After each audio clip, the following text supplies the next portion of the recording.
From the team on your side, this is 9 News at 6. It's supposed to protect you, but something in your mattress may have you sleeping with danger. And if this thing proves wrong, they're going to kill millions and millions of people. Next, the I-Team's on your side with a government solution some say is worse than the problem. If you had a choice between a fireproof mattress and a flammable one, well, that decision would be pretty easy. But you don't have any choice any longer, and the government's quest for a flame-resistant bed may actually put your family in danger. 9 News anchor Brendan Keefe has our I-Team investigation. Brendan? Carol Clyde, the regulation went into effect last July, requiring all new mattresses to survive a blowtorch test without catching fire. But one manufacturer says he is losing sleep over the fear millions of people could be poisoned by the flame-retardant chemicals in their own beds.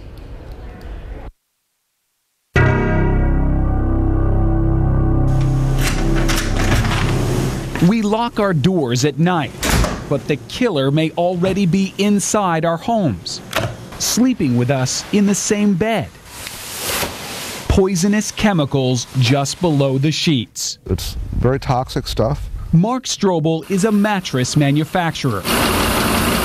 His factory in southern Indiana makes beds meeting the new federal government open flame standard. This is test footage of a Strobel mattress blasted with 2 blowtorches for about a minute. The only way his mattress can pass, he says, is with toxic chemicals inside. It took 40 years to discover asbestos was harmful. We continually find these flame retardants are harmful.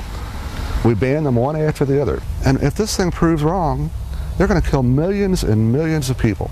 For 7 or 8 hours a night, night after night, you sleep with your eyes, nose, mouth, and skin pressed almost right up against the surface of your mattress. But what lies just below the surface? In this case, it's a layer of cotton batting that serves as the flame-resistant layer. And what makes it resist flame? A number of chemicals, including the active ingredient in this roach killer. It's boric acid, a poison now approved for use in bedding by the Consumer Products Safety Commission. It's sometimes the only thing that will eradicate roaches from a building. It would not be something I would use as a first choice to create a flame retardant for a mattress. UC Fire Sciences professor Bill Kramer is a retired Cincinnati fire chief. He fears the flame retardant chemicals in new mattresses could do more harm than good. In their zeal to protect us from ourselves, some of these government agencies can go too far. Sometimes the cure they come up with is worse than the malady it's designed to correct. When the Consumer Products Safety Commission instituted the new tough regulation last year, it approved but did not require the use of toxic chemicals. In fact, there are many different options that don't include chemicals at all. Inherently flame-resistant materials and naturally flame-resistant materials. Because there's a lot of double talk in the mattress industry, but there's no chemical-free systems that pass this test. Mark Strobel admits he in his beds. You know that you're selling a product that might actually be hurting people, but you have no choice because the federal government says you have to. That's right. That's absolutely true. In Strobel's mattresses, the flame retardant is antimony, a known carcinogen approved by the CPSC. And the government proved those leach out of mattresses and you absorb them by your body. And you're saying this is a heavy metal like arsenic? Yes, antimony is almost identical to arsenic. But the CPC admits a little of the toxins is absorbed by the body every night. And a review lab hired by the agency found serious flaws in its methodology, questioning how the CPSC could simulate a lifetime of exposure and how its scientists decided on a higher maximum daily dose of antimony than other government agencies allow. It's proven you're going to absorb a daily dose that's 27 times more than the EPA says is safe. Let's take another look at the open flame test. All new mattresses must survive this baptism by fire, even crib mattresses. Many of those also contain boric acid, even though the label says keep out of reach of children. Yet the CPSC ignored babies and toddlers in its chemical safety study. They made the assumption all children under 5 will sleep on vinyl sheets due to bedwetting problems.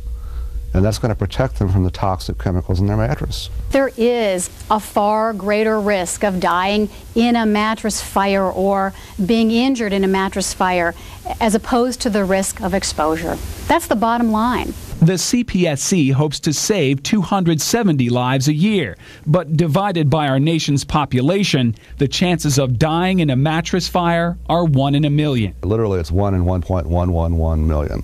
While the chances of sleeping on flame retardant will soon be 100%. This could be our greatest toxic disaster ever. Because everybody has to sleep. Everyone sleeps on a mattress. So what about those mattress tags we're always hearing about? We should at least be able to read what chemicals we're sleeping on. Not true. The label has to show only what kind of material was used. But polyurethane foam, cotton, right, so forth. That but you're required to say what it's made of, but you're not required to say what chemicals are in it. That's right. You don't have to disclose the chemicals. The CPSC thought that consumers couldn't tell the difference.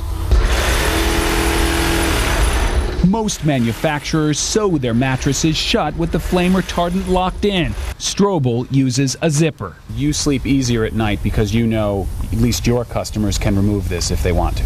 That's right. My customers can take it off if they want to. We have more freedom of choice. In truth, no one knows the long-term effects of sleeping every night a fraction of an inch from boric acid, antimony, and formaldehyde. And that unknown is what worries fire science professor Bill Kramer. I was a Marine Corps officer during the Vietnam era, and it took us many decades to realize the effects of Agent Orange. I would certainly not want to see something like that transpire here. And the only way to get a new mattress without any flame retardant is by prescription. If your doctor or chiropractor prescribes a chemical-free bed, people like Strobel can make one for you. We looked for an independent expert to explain what a lifetime of close chronic exposure will do to our bodies. But again, no one knows for sure. We'll have to wait years or even decades to learn what impact, if any, these chemicals have on our health. Meanwhile, even if you ask, manufacturers and retailers are not required to tell you if your mattress has toxins inside. Guys?